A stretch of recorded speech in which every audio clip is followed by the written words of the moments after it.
Est-ce que ça vous dirait d'en savoir plus sur l'isométrie? Si vous suivez les Super Physique Nutrition Podcast depuis maintenant quelques mois, vous le savez, même mon associé Fabrice s'y est converti. C'est pourquoi, aujourd'hui, seul, dans ce Super Physique Nutrition Podcast, je vais vous partager tout ce que je pense avoir compris et surtout comment l'intégrer à vos entraînements pour avoir d'une part moins de douleur, être plus solide et donc mieux progresser sur le moyen et long terme. Avant de commencer, si vous ne connaissez pas, donc Rudy Colia, cofondateur de la marque de compléments alimentaires superphysique-nutrition.fr. Vous leur fait surtout des compléments alimentaires destinés à améliorer votre santé de la plus haute qualité. Étant les premiers consommateurs, on va pas faire des compléments pour s'empoisonner. Et je suis également le pionnier du coaching à distance via mon site rudycolia.com que j'ai depuis 2006 et avec lequel j'ai coaché des milliers de personnes. Et donc depuis maintenant plus de 2 décennies, je vous partage les réponses à mes questions, que ce soit dans ces podcasts, mais également sur ma chaîne YouTube ou mon compte Instagram, ainsi que dans des super articles dont je n'hésiterai pas à reparler dans cet épisode, ceux qui souhaiteraient aller plus loin que ce podcast. Alors, l'isométrie. Euh, Par où commencer? Déjà, si vous débutez la musculation, c'est peut-être quelque chose qui est abstrait pour vous. L'isométrie, c'est ce que se traduit par exemple Peter Attia dans son livre La révolution de la longévité comme l'entraînement à la stabilité. L'isométrie, c'est la capacité à résister à la déformation. Je caricature, mais imaginons qu'il y ait du vent et qu'il y ait une feuille, la feuille s'envole, elle résiste pas du tout à la déformation. Elle est, entre guillemets, fragile. Nous, tout ce qu'on veut éviter, c'est justement cette fragilité. C'est qu'en cas de rafale, on ne bouge pas, on soit hyper solide. Or, le problème, c'est que ce mode d'entraînement de contraction isométrique, en fait, n'est que peu pratiqué. Je me souviens de mes cours quand j'ai passé mon diplôme en 2005 pour devenir éducateur sportif des options haltérophilie, culturisme et musculation éducative et sportive. On avait un peu abordé l'isométrie, mais c'était assez sommaire. Et surtout, c'était intégré dans des circuits, des méthodologies d'entraînement, comme le Pletnev et le Super Pletnev pour les plus connaisseurs, mais rarement travaillé ou intégré en tant que tel dans un entraînement de manière plus globale. Donc, l'isométrie, on va dire que c'est un mode de contraction où on a l'impression qu'il se passe rien. C'est par exemple faire la chaise contre un mur. Ça, tout le monde connaît, j'imagine, mais appliqué à toutes les articulations, à, on va dire, un ensemble de groupes musculaires qui vont stabiliser une articulation. Sur l'épaule, par exemple, vous connaissez sans doute la coiffe des rotateurs. On en entend souvent parler quand on a des douleurs au niveau de cette articulation. Et la coiffe des rotateurs, elle est déjà censée stabiliser avant de nous permettre de faire des rotations externes et des rotations internes, ce que je montre pour ceux qui sont en vidéo sur YouTube. Elle est censée déjà nous stabiliser l'épaule. Mais si ces muscles-là sont pas capables de stabiliser l'épaule, d'être gainée, d'être solide, en fait, notre épaule, notre épaule va se balader. Voilà, elle va pas être stable et ça va être très difficile ensuite de faire ce qui nous fait particulièrement plaisir, c'est-à-dire de la musculation et notamment des exercices qui nous procurent pas mal de plaisir et nous font nous sentir vivants. C'est pour ça que quand on fait des sports, comme Fabrice en a parlé il y a quelques podcasts, de manière unilatérale avec beaucoup de vitesse, il faut avoir un gainage surpuissant pour pas se blesser. Par exemple, si vous avez une quarantaine d'années, comme c'est bientôt mon cas, et que vous n'avez jamais fait d'exercice de gainage ou de renforcement spécifique au niveau de l'épaule et que vous mettez à jouer au tennis et que vous essayez de frapper comme un fou parce qu'en muscu on est habitué à forcer, vous pouvez facilement vous faire une luxation d'épaule. Bien sûr, c'est pas ce que je vous souhaite et c'est aussi pourquoi le podcast du jour. Donc l'isométrie, on a l'impression qu'il se passe rien, mais en fait il se passe quelque chose. On sait qu'à partir d'un laps de temps, en fait, le muscle va se raccourcir et ça va étirer un petit peu le tendon. Ça va nous permettre, en plus, et je reviendrai après sur les durées à utiliser et les différents mécanismes, pour que vous puissiez briller en société si ça vous intéresse et avoir une meilleure compréhension.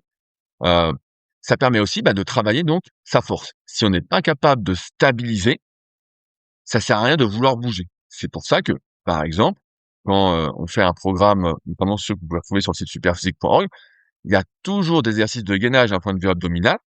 Donc, on fait la planche, on fait du gainage oblique, parfois on fait de l'isométrie au banc lombaire où on reste en position haute et on tient. En fait, il faut déjà être capable de résister à des positions avant de vouloir bouger. Or, l'erreur que j'ai faite et que beaucoup font et que j'essaye de corriger, c'est qu'on devrait être capable d'abord, et peu importe le spécialiste, je me souviens d'un schéma, je sais plus de qui c'est, je me demande si c'est pas de Cook. Non, c'est pas Cook, peut-être Myers. Bref, les plus spécialistes me corrigeront ou préciseront dans les commentaires sur YouTube. Mais il y avait un schéma qui disait, voilà, le coup, ça doit être entre guillemets, ça doit être la première fonction, c'est la stabilité. Et puis l'épaule, elle doit être capable d'être mobile.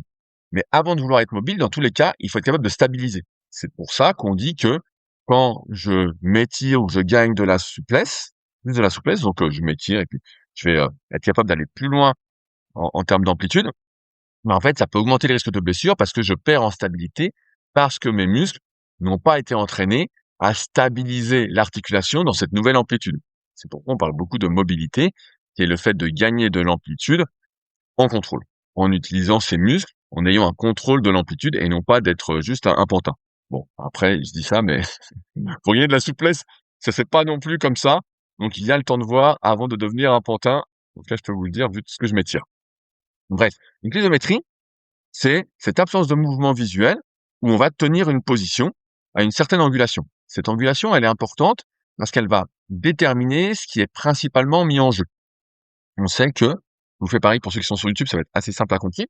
On sait que nos muscles ont une position de force. On appelle ça la relation tension-longueur et la position de force, on appelle ça la longueur optimale. Cette longueur optimale, en fait, il faut voir le muscle comme ceci. Je vous fais, voilà, vous voyez bien. Donc là, on dit que ça, c'est l'actine, ça, c'est la myosine, donc dans vos muscles. Et en fait, quand on peut créer un maximum de connexion entre ces deux myofilaments qui sont dans le sarcomère, bah, nos muscles sont vraiment très très forts. C'est pour ça que, par exemple, au développé couché, bah, quand j'ai le coude à 90, en général, bah, je suis très très fort. Puis plus j'ai des longs avant-bras et plus je descends et plus je suis en position d'étirement.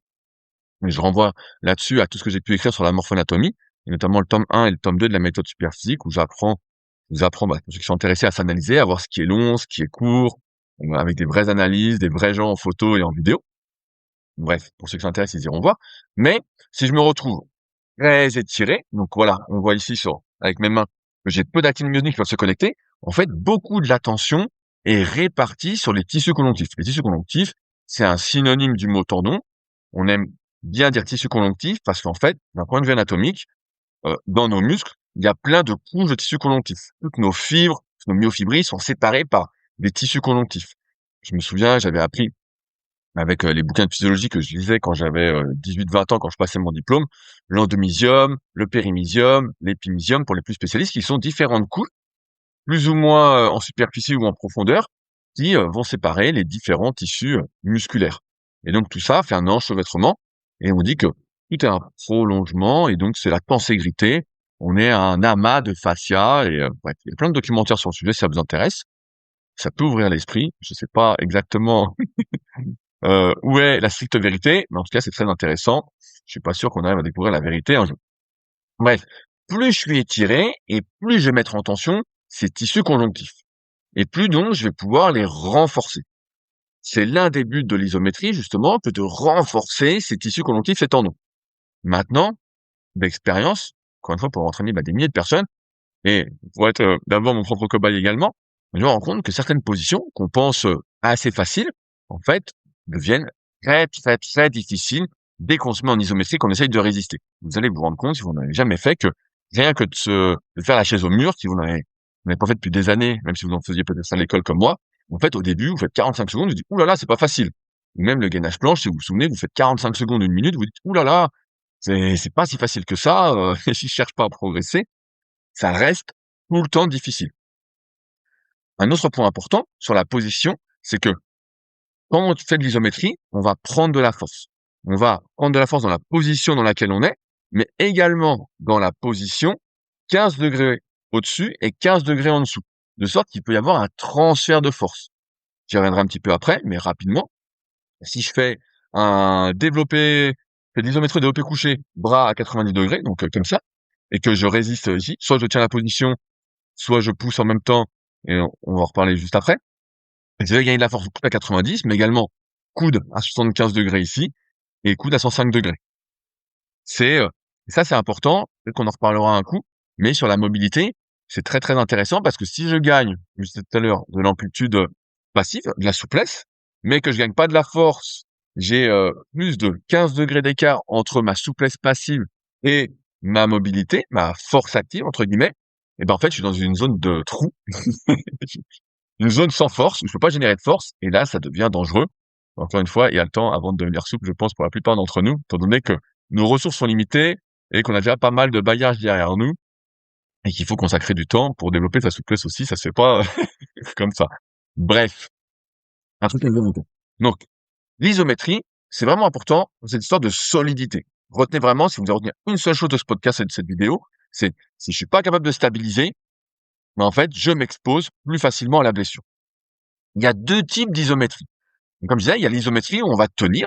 Donc, l'isométrie où on tient, c'est ce qu'on appelle l'isométrie yielding, donc Y-I-E-L-D-I-N-G, ou dans les études scientifiques, on appelle ça IMA, H-I-M-A. Donc, pour H, c'est holding. Je vous évite le reste vu mon accent anglais.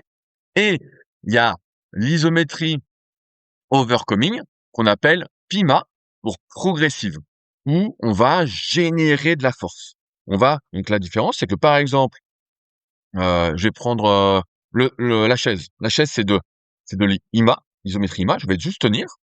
Et l'isométrie PIMA, ce serait, je me mets dans un rack à squat, je mets la barre sur le dos à une angulation, à une position, c'est plus simple pour vous, genre où je suis à 90 degrés, et je mets la barre sous le rack et j'essaye de pousser. Donc je pourrais pas pousser parce qu'elle sera bloquée par les supports, par le rack. Et je vais pousser, pousser, pousser. Et ça, comme on va le voir, ça va générer d'autres adaptations qui, aujourd'hui, dans le cadre de ce podcast, et d'un point de vue longévité et autres, m'intéressent quand même beaucoup moins. L'isométrie, comme il n'y a pas de mouvement, c'est aussi une bonne façon de s'entraîner en réduisant son risque de blessure. En fait, vous le savez peut-être, ou vous le savez pas, je sais pas, je vous le rappelle, mais quand on est, moi quand j'étais jeune en tout cas, j'adorais avoir des courbatures. C'était super content d'avoir des courbatures. Je me disais, ah, tu fait une bonne séance, tu peux plus bouger. Le lendemain, pendant 3 jours, tu peux plus marcher, t'arrives pas à t'asseoir. Et en fait, ce qui se passe, c'est qu'on s'est rendu compte, je bois un petit coup, on s'est rendu compte que les courbatures étaient surtout dues à une dégradation des tissus conjonctifs. En fait, c'est eux qui sont pas très costauds, on regarde les contraintes qu'on va leur faire subir, qui vont subir des dégâts. Et donc, en ce sens, quand on a des courbatures, en fait, c'est ces tissus conjonctifs qui sont abîmés. Donc, on comprend bien que si on va beaucoup plus loin que ce renforcement en termes d'intensité, de volume et surtout d'amplitude, on va en fait traumatiser son corps et ça va pas aller pour le mieux. C'est ce que j'appelle la notion de surétirement, en rapport notamment avec la morphoanatomie, donc le renforcement tendineux. Je reprends l'exemple du développé couché.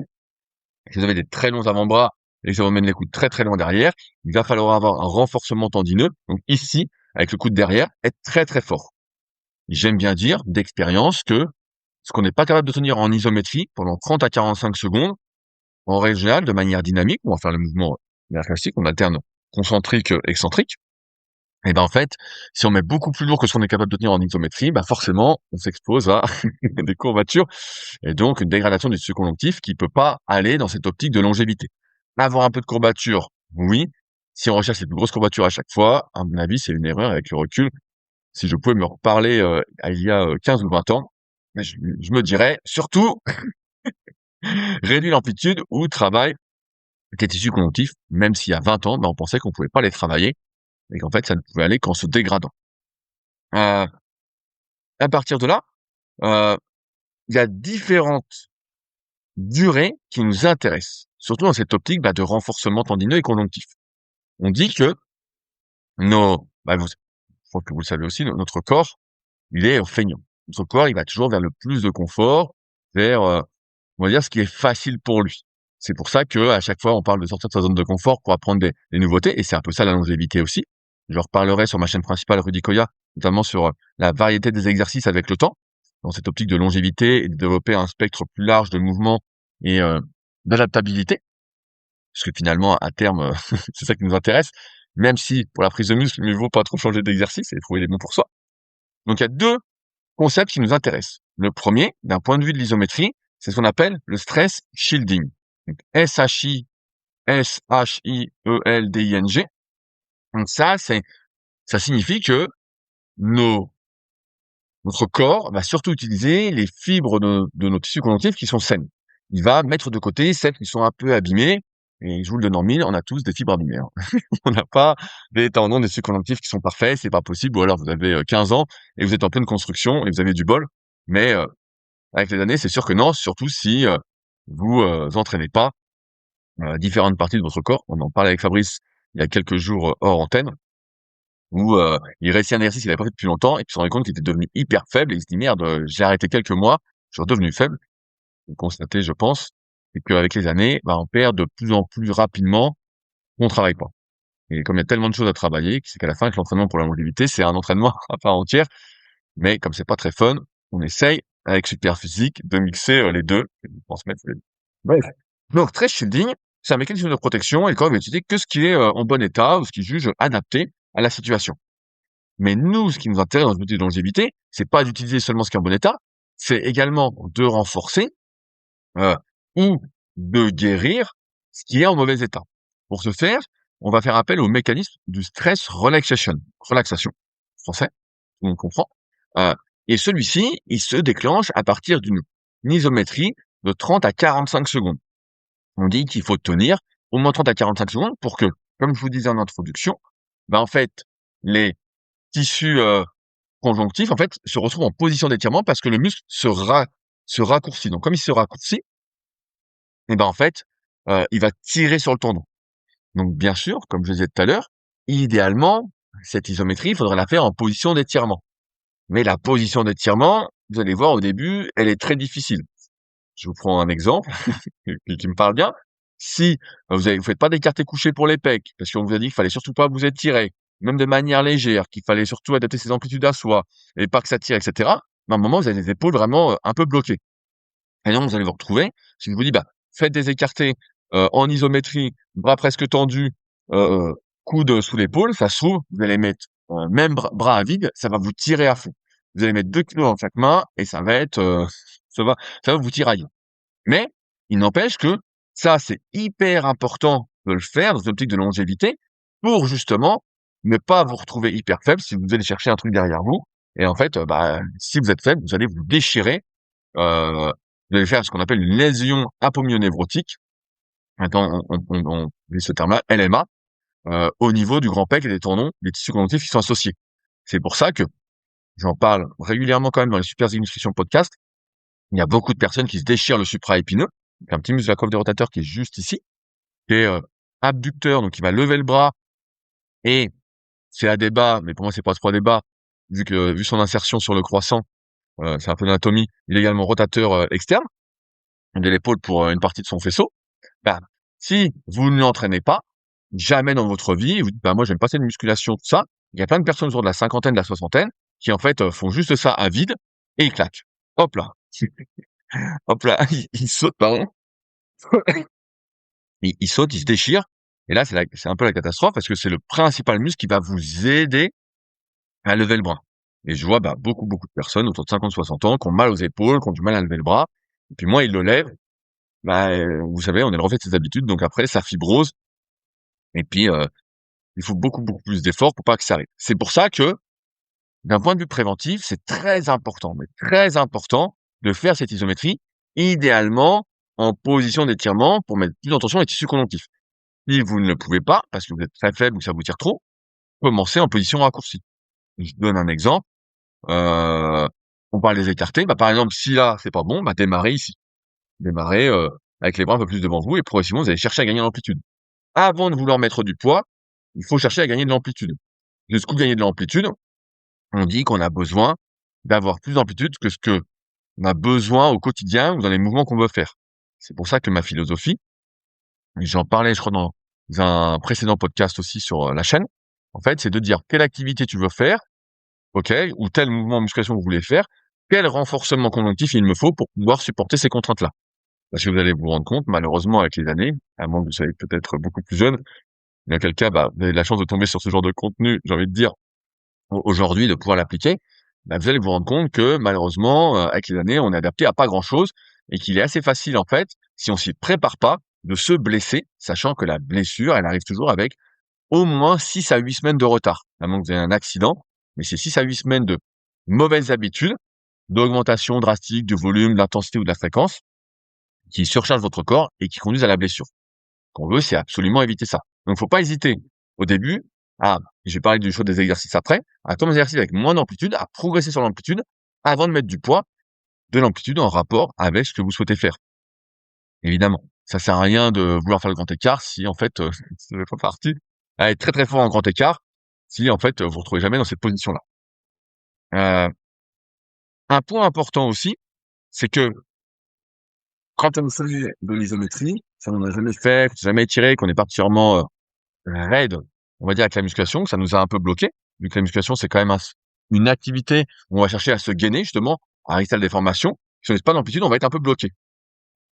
Si vous faites de l'isométrie, que vous sentez que ça vous tire à fond, moi j'aime bien utiliser le terme de fibrose, dire qu'en fait, nos fibres en fait, un peu comme les trigger points aussi, en fait ça s'est crispé comme ça. Pour ceux qui sont sur YouTube, ils voient ce que je montre.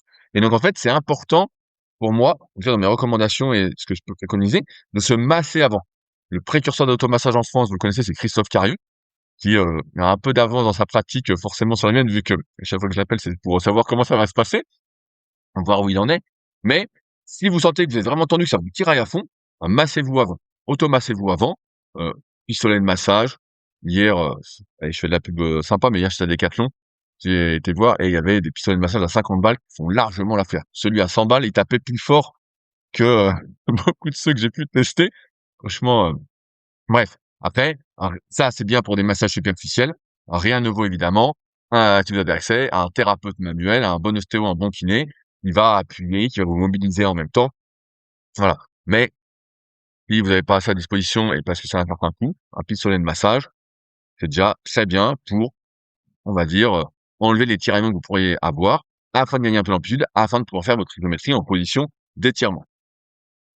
Par rapport à là, quel type d'exercice utiliser en isométrie? Bien. En fait, quand on veut renforcer un tissu, un muscle, on va dire un muscle et ses tissus conjonctifs, bon, c'est peut-être plus simple. Mais en fait, il faut réfléchir par rapport à son anatomie. Donc, par exemple, si je fais du développé couché, je prends cet exemple-là parce qu'il parle à tout le monde, en isométrie, je me dis, bah voilà, je me mets en position basse juste avant de toucher les pecs et puis je tiens ici. En fait, c'est pas hyper spécifique au pec. C'est, on va dire, spécifique à la position. Donc, ça va faire la partie du pec qui est principalement sollicitée au développé couché, un peu l'avant d'épaule, un peu le triceps, et ça peut être déjà très bien. Mais si on veut être plus spécifique dans une optique de longévité, il faut réfléchir par rapport à l'anatomie du muscle. Si on prend l'exemple du pec, pour vraiment le mettre, on va dire, en tension, ce qu'il faut faire, c'est ça. Donc, je montre à l'écran. Donc, je suis allongé sur un banc. Je me mets en rotation externe parce que le pec est rotateur interne. Je le mets en position d'étirement, donc avec le coude plus ou moins en arrière ou pas. Et je mets un poids dans la main. Et je vais tenir comme ça. Et là, vous allez sentir que ça vous étire le pec à fond. Regardez bien, ça ressemble à l'étirement qu'on fait pour les pecs quand on fait ça contre un mur. Vous voyez bien? Bah, là, c'est la même chose, sauf qu'on va mettre un poids allongé sur un banc. Vous pouvez faire les 2 bancs en même temps, évidemment. Heu et ça, on va être très spécifique au pec. Donc en fait, il y a beaucoup d'histoires d'anatomie. Par exemple, pour les triceps, c'est comment j'étire le triceps? Bah, je me mets comme ça, je mets un poids ici et puis je résiste. Ça peut être ça. Pour le grand dorsal, bah, qui étire le plus le grand dorsal, souvent, c'est le pullover. Le pullover est un haltère, position basse.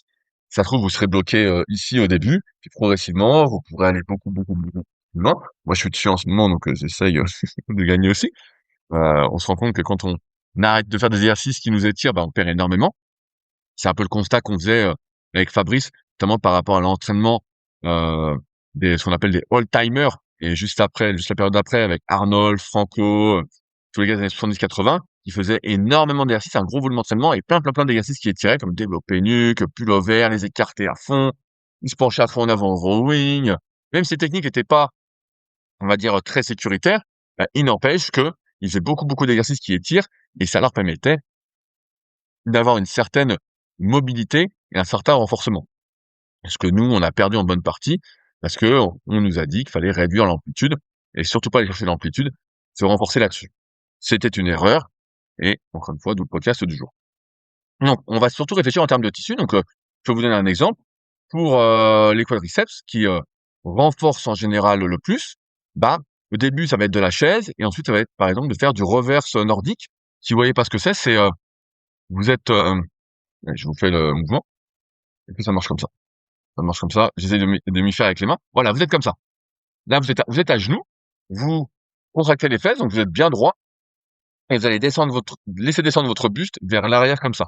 Donc vous êtes là et vous allez faire ça. Et donc là, ça va vous tirer à fond les quadriceps.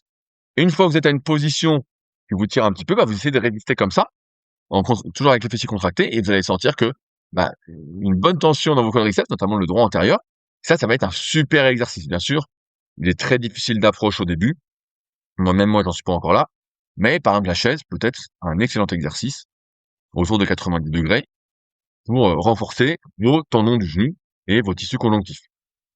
Euh, on va dire pour les mollets, bah, c'est assez simple. Par exemple, pour le tendon d'Achille, s'il y en a beaucoup d'entre vous qui courent, bah, je pense que faire de l'isométrie, mollet debout sur une marche, en gardant bien les orteils ancrés sur la marche et en étant à 90 degrés, voire un peu en dessous, en chargeant progressivement, bah, va vous permettre de renforcer vos tendons d'Achille en même temps que vos muscles jumeaux et solaires. Les jumeaux, je sais pas vous, mais moi, il y a souvent des grosses tensions dedans, donc ça peut être une bonne idée. En tenant, c'est 30 à 45 secondes. Alors, quand je parle de 30 à 45 secondes, euh, en fait, c'est sur des tissus sains. Évidemment, je suis pas professionnel de santé et donc je vais pas m'aventurer à vous donner des conseils de santé, même si c'est un sujet que je creuse évidemment depuis bien longtemps. Mais on sait que pour maintenir ou entretenir sa qualité conjonctive, la qualité de ses tendons, pour travailler son isométrie, bah, une série peut suffire. C'est un peu la loi, moi j'appelle ça la loi des rendements décroissants. C'est qu'on sait qu'avec une série, on a 80% des gains, avec deux séries, on a 90%, et avec trois séries, on a 95%. C'est pour ça qu'en moyenne, j'aime bien mettre trois séries dans les programmes. Euh, et que si vous n'avez pas de soucis, vous n'avez pas un stress shielding qui se met en place, que toutes vos fibres sont plutôt bien, eh ben, faites une série sur chaque tissu qui va être impliqué dans votre entraînement, que vous allez utiliser de manière plus intensive avec des poids plus lourds, en forçant, en faisant du volume, etc. Ben, ça peut suffire. Maintenant, si vous souhaitez être plus préventif et parce que les années passent et parce que vous savez que il faut en faire plus pour obtenir les mêmes résultats, bah, deux séries, c'est un bon compromis. Faire deux séries de 45 secondes, d'abord en progressant sur l'amplitude et ensuite en progressant en poids, bah, c'est une bonne idée. Donc deux séries sur chaque tissu. Donc je prends un exemple. Vous faites de la musculation classique, comme sur un podcast de musculation. Bah, ça veut dire je vais faire deux séries sur les pecs, je vais faire deux séries sur le grand dorsal, je vais faire deux séries sur le supraépineux, je vais faire deux séries sur les rotateurs externes de l'épaule, je vais faire deux séries sur les triceps, deux séries sur les biceps. Il y a aussi les avant-bras. Bref, il y en a pas mal. Il y en a pas mal. Et à la fin, c'est vrai que ça peut être, on peut faire un peu beaucoup. On sait, et vous le savez, il y a toujours des débats. J'arrête pas de dire vous le savez, mais j'imagine que vous le savez, vu que vous écoutez régulièrement les podcasts. Vous êtes nouveau, je m'excuse de faire d'être rébarbatif sur vous le savez, mais il y a toujours des débats sur la fréquence d'entraînement. Les études nous disent à chaque fois, ben voilà, tu le fais deux fois par semaine, et puis c'est le mieux, tous les 72 heures, c'est top. La vérité, c'est que aussi bien vous et que moi-même, qui pourtant est organisé depuis plus de 20 ans autour du sport, de l'entraînement. Évidemment, j'ai d'autres hobbies, mais qui m'intéressent énormément ça, qui cherchent des réponses à ces questions parce que de manière indéfinie, sans fin. Et il n'empêche qu'on a des ressources limitées en termes de concentration, d'énergie et même de temps pour s'entraîner. Et que donc, bah, à la fin, c'est 72 heures.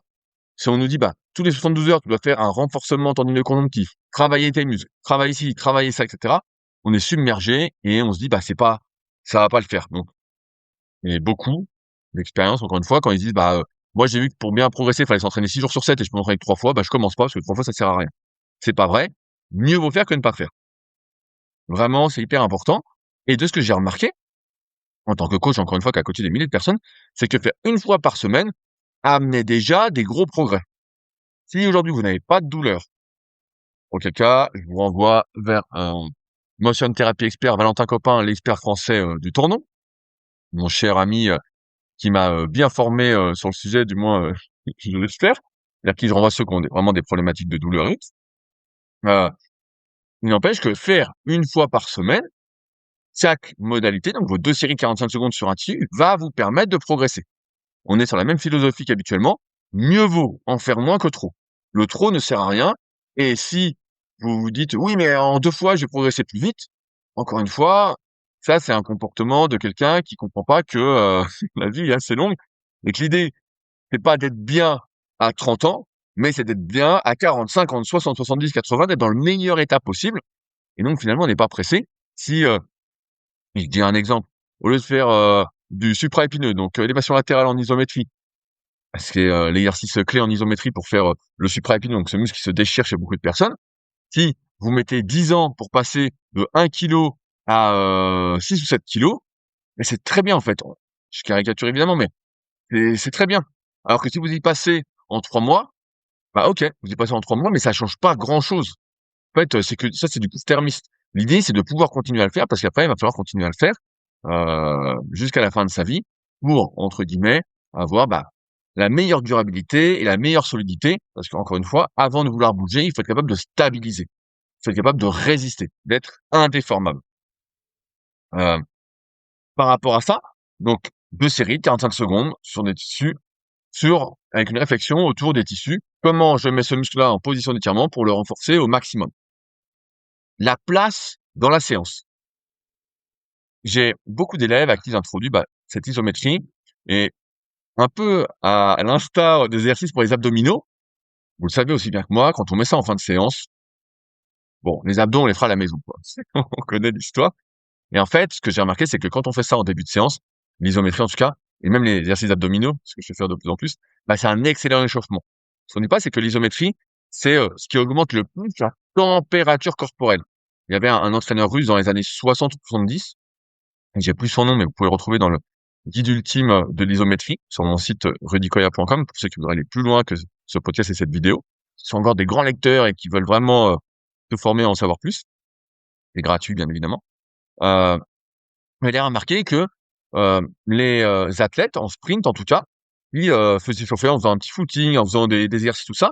En fait, leurs ischio-jambiers, comme il y a beaucoup de blessures au niveau des ischio-jambiers, et ça date pas donc d'aujourd'hui, hein, ça date d'il y a 60 ans et peut-être plus encore, en fait, leurs ischio-jambiers, quand ils mesurent la température après un échauffement classique, leurs ischio-jambiers restaient froids.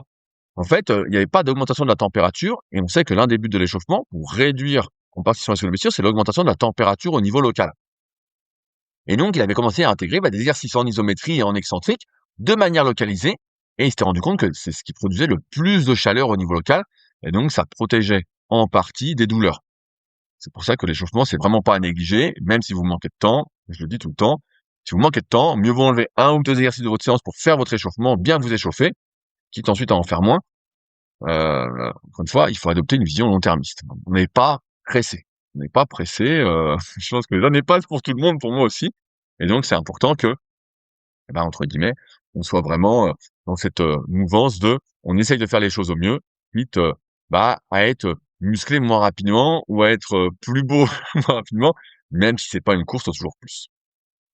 Donc, moi, j'aime bien faire ça en échauffement. Et en échauffement, c'est plutôt bien parce que ça prend pas tant de temps. Si on fait un calcul rapide, si vous faites 2 séries, moi j'aime bien 2 séries, mais on pourrait même faire une série, comme mon pote David, qui a Limitless Project et la marque Pharos, que je recommande régulièrement et auquel je suis un fidèle abonné.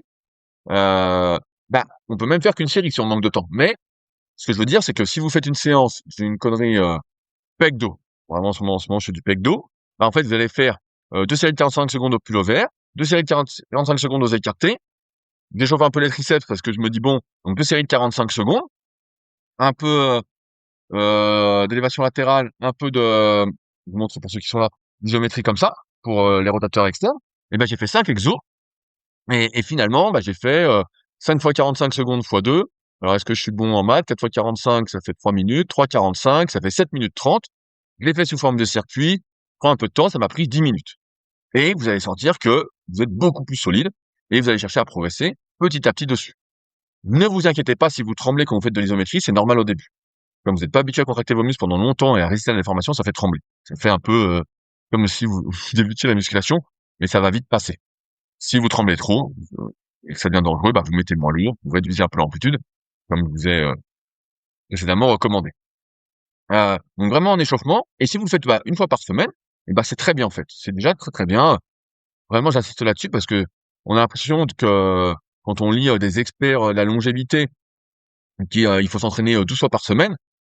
Et je pense que s'entraîner 12 fois par semaine, en fait, c'est pas la longévité, c'est le vieillissement prématuré. C'est le vieillissement prématuré. Et si on fait un peu cette isométrie-là, en fait, on arrive à un super compromis. Si vous avez des douleurs au tendon, je me permets, encore une fois, je suis pas professionnel de santé, je mets un petit avant-garde,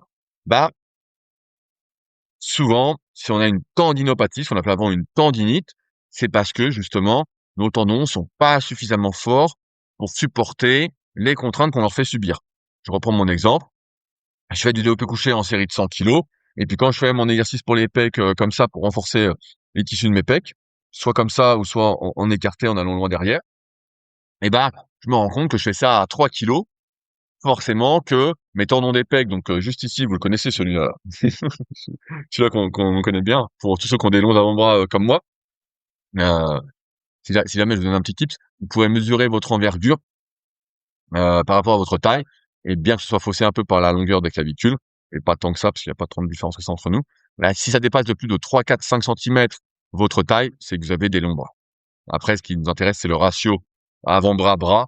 Mais bon, souvent, l'avant-bras, quand c'est comme ça, est démesuré. Et démesuré. Ouais. Je renvoie encore une fois à la méthode Superphysique sur mon site, pour ceux qui souhaiteraient aller plus loin.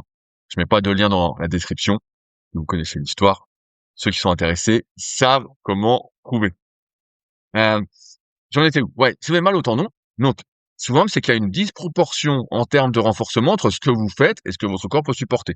Donc c'est toujours un manque de force. C'est pour ça que l'isométrie c'est important et que si vous avez mal au tendon, bah en fait c'est pas venu du jour au lendemain. Je sais que beaucoup de personnes cherchent des solutions rapides et on cherche ça quand on est quand on a mal quelque part. On se dit bon, comment je peux faire pour ne plus avoir mal rapidement? Est-ce que t'as pas un truc? Est-ce qu'il n'y a pas une huile à mettre? Est-ce qu'il n'y a pas une crème à mettre? Est-ce qu'il n'y a pas un truc un peu magique?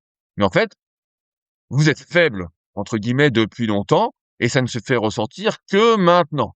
Si votre douleur est vraiment d'origine physiologique, on sait que la douleur, c'est pas que physiologique, c'est aussi psychologique, sociale, c'est ce qu'on appelle la douleur est biopsychosociale, pareil, j'en reparle dans le guide ultime de l'isométrie et dans le guide ultime du tendon, encore une fois, disponible en lecture sur mon site rudicoya.com.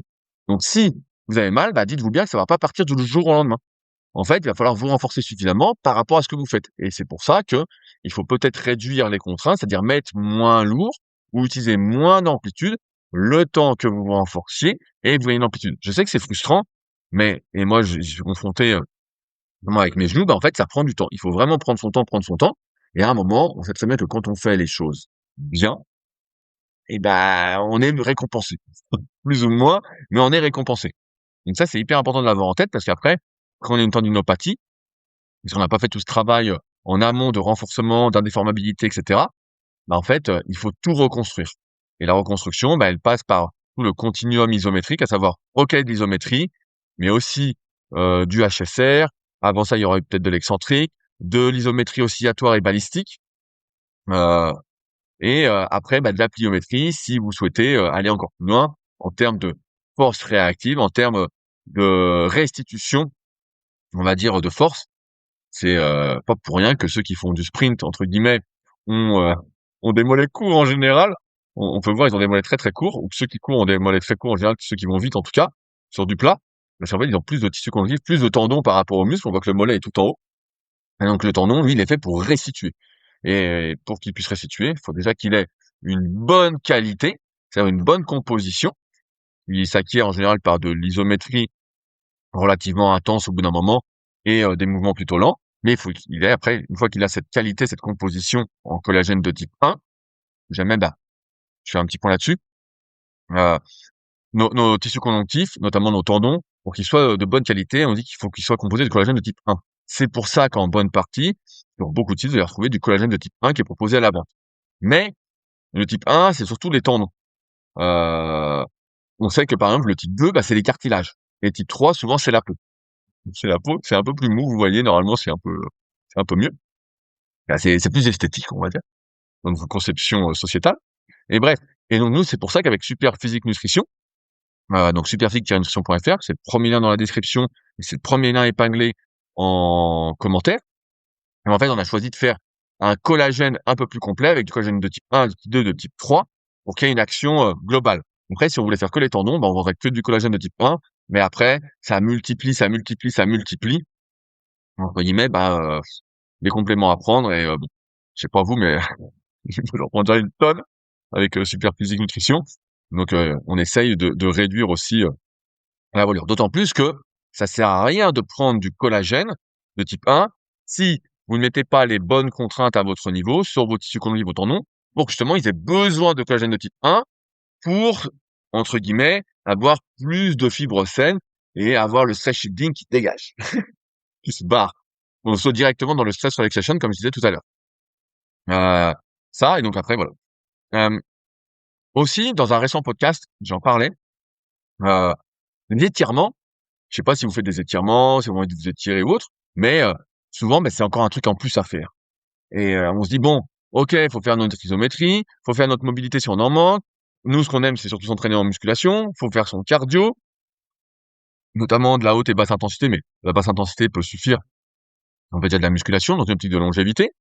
D'ailleurs, on en reparlera avec Nico dans un prochain épisode des Super Physique Nutrition Podcast, parce qu'on a une question là-dessus sur l'effet du haut volume et de la haute intensité sur le cœur à long terme. Et on voit que c'est pas, on utilise un petit peu, on voit que c'est pas hyper sain, hein. Là, comme tout, de toute façon, on le sait très bien. On sait très bien comment ça finit tout ça. Mais bref. Et donc, à la fin, encore une fois, on se dit, putain, tout ce qu'il y a à faire, mais je peux pas le faire. Et l'un des bons points de l'isométrie en position d'étirement, en tout cas à l'amplitude à laquelle on est confortable et on va pouvoir progresser, en fait, c'est que ça peut faire office d'étirement. Ça peut faire office d'exercice de souplesse, mais en mettant cette touche de mobilité. Bien sûr, ça peut ne pas être suffisant. Si vous manquez, on va dire, de force, de développement au niveau des muscles rotatoires. Désolé, je suis un peu compliqué, parce que chaque articulation, en fait, a une coiffe de rotateur. Voilà, je vais le faire comme ça. Chaque articulation, même le coude, il fait pronation, supination. Et donc, il y a des muscles rotateurs comme le pronateur, le supinateur, le rond pronateur. Euh, Pareil au niveau des genoux, qu'à niveau tibia, il y a des rotations internes tibiales, rotations externes tibiales. Les hanches, c'est pareil, il y a des rotateurs internes, externes, bref. Il y a plein de rotations partout. Et en fait, c'est ces muscles-là, ils sont fondamentaux pour la mobilité. Mais si vous n'avez pas de problème au niveau de ces muscles rotateurs, ce qui arrive, ce que je peux voir parfois dans les coachings premium que je réalise à Annecy, donc au Super Physique Gym, quand vous venez me consulter pour que je vous analyse en détail d'un point de vue morpho-anatomique, d'un point de vue mobilité, pour repartir avec on va dire un programme personnalisé, euh, si vous manquez pas de ça, en fait, l'isométrie en position d'étirement va vous permettre de gagner également en souplesse. Donc vous faites un 2 en 1. Et c'est ainsi que c'est hyper intéressant, et qu'aussi je fais ce podcast sur l'isométrie, c'est parce qu'en fait, c'est vraiment un mode de contraction duquel j'étais passé à côté, et qu'en fait, il y a plein d'avantages si on les exécute de la bonne façon. Ce que j'ai essayé, de vous partager aujourd'hui. Je pense que j'arrive un peu au bout de ce que j'avais à vous dire sur l'isométrie, et j'espère, je me rends pas compte parce qu'une fois que je suis lancé, je suis passionné dessus, je peux en parler pendant des heures et des heures et des heures, que je vous ai un peu donné les concepts et comment l'intégrer. Je vais récapituler quand même. En échauffement, c'est bien. Privilégiez d'abord l'amplitude avant les poids. Réfléchissez en termes de tissu. Essentiellement, c'est le mieux. C'est mieux de faire ça en début de séance qu'en fin de séance, si jamais. C'est pas grave si ça vous fait mettre moins lourd sur vos exercices ensuite. Encore une fois, il y a une vision long-termiste. Mieux vaut être trop renforcé que pas assez renforcé. Comme c'est une sorte d'étirement actif avec des poids, vous n'aurez pas cette désactivation que les étirements passifs peuvent, je dis bien peuvent entre guillemets, euh, peuvent mettre en place, entre guillemets, vous mettre plus en mode parasympathique que sympathique, et donc vous rendre moins explosif. Bon, encore une fois, bon, l'explosivité, ce serait vraiment la dernière étape. On n'en est pas là au moment où je fais ce podcast-là. Je pense pour la plupart d'entre nous. Et une fois par semaine, avec 2 fois 45 secondes à chaque fois, sur chaque position, c'est très bien. Et ensuite, cherchez à progresser doucement, quand ça vous fait du bien, quand vous sentez que si ça vous fait des mauvaises douleurs, réduisez l'amplitude ou réduisez le poids. C'est aussi simple que ça. C'est comme disait Nico sur la course à pied, quand est-ce qu'augmenter le volume? Quand ce que vous faites, en fait, le lendemain, vous pourriez le refaire. Là, sur l'isométrie, c'est un peu pareil. C'est pas plus compliqué que ça. Si vous pouvez le refaire le lendemain, c'est nickel. Sinon, c'est que vous avez peut-être un peu trop forcé, même si dans l'idéal, faut pas le faire tous les jours, et que nos tendons, nos tissus mettent un certain temps à s'adapter, d'autant plus loin avec les années, et c'est pourquoi je dis mieux vaut en faire moins que trop. Je pense que j'arrive à la fin de cet épisode, et si ça vous intéresse, j'ai fait, je vous le dis sincèrement, j'ai récapitulé tous les exercices, toutes les modalités, toutes les progressions, et plus encore pour ceux qui veulent aller plus loin sur la compréhension de l'isométrie dans une formation, qui est en bonne partie ce que j'enseigne aux futurs coachs, dans les formations, dans les CQP, dans les BEP, dans les DEGEPS où j'interviens. Donc pour les futurs coachs, si vous savez pas, ça fait maintenant presque 10 ans, presque 10 ans que je forme les futurs coachs, et de mieux en mieux. Et ce que j'enseigne pour les futurs coachs, en fait, prend pas mal de temps, et pas accessible, entre guillemets, avec juste un article. Et donc, c'est pourquoi j'ai souhaité faire une formation. Ça s'appelle Hybrid Protect. Et dedans, donc, vous allez retrouver tout ce qu'il y a à savoir sur, encore plus que dans ce podcast, sur l'isométrie, mais surtout, vous allez avoir vraiment la méthodologie de progression, comment l'intégrer et les exercices. J'ai tout euh, pris en photo, et j'ai expliqué tout en détail et j'en suis assez fier. Vraiment, j'en suis assez fier. J'ai déjà proposé en avant-première aux gens qui me suivent sur mon Patreon, sur patreon.com/leadercast, qui est une rubrique privée, mais qui est plus orientée, on va dire, développement personnel plutôt qu'entraînement. Donc, je vous recommande pas spécialement d'y aller si vous ne le suivez pas pour d'autres thématiques. Et donc, bah voilà, c'est disponible.